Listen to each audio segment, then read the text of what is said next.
আসসালামু আলাইকুম সম্মানিত দর্শক, আমি এইচএম মঈনুদ্দিন শিকদার। আজ আপনাদের সামনে আরও একটি গল্প নিয়ে হাজির হলাম।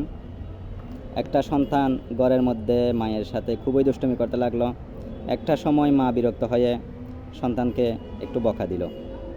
সন্তান বকা শুনে খুবই রেগে গেল এবং দৌড়ে বাহিরে চলে গেল। তাদের ভবনের সামনে একটি উঁচু জায়গা ছিল। সেই জায়গার মধ্যে দৌড়ে উঠে গেল এবং মায়ের দিকে তাকিয়ে বলতে লাগলো, আই হেট ইউ। তো উঁচু জায়গাটি ভবনের সামনে হওয়ায় ওই সন্তানের বাক্যটি ভবনের সাথে প্রতিধ্বনি হয়ে বারবার তার কানে বাজতে লাগলো, I hate you, I hate you, I hate you. ছোট্ট সন্তান বিষয়টি শুনে খুবই অবাক হয়ে গেল। আবার দৌড়ে মায়ের কাছে চলে আসলো। মাকে এসে বলল, আম্মু আম্মু, ওই উঁচু জায়গার মধ্যে না একটা দুষ্ট লোক আছে। সেই দুষ্ট লোকটি বারবার আমাকে I hate you, I hate you বলতেছে। মা বিষয়টা বুঝতে পারল এবং একটু মুচকি হেসে সন্তানকে বলল, ঠিক আছে বাবা, তুমি আবার ওই উঁচু জায়গায় যাও এবং গিয়ে বলবা আই লাভ ইউ।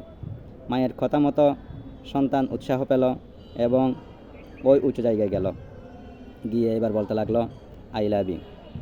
এইবারও ঠিক প্রতিধ্বনি হয়ে সন্তানের কানে বাজতে লাগলো, I love you, I love you, I love you. এই ছোট্ট গল্পটি থেকে আমরা যে শিক্ষাটা গ্রহণ করতে পারি সেটা হলো, আমরা কীভাবে চিন্তা করতেছি কোনো বিষয়। আমরা কি পজিটিভ চিন্তা করতেছি নাকি নেগেটিভ চিন্তা করতেছি।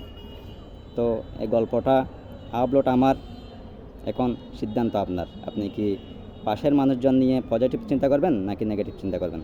ধন্যবাদ।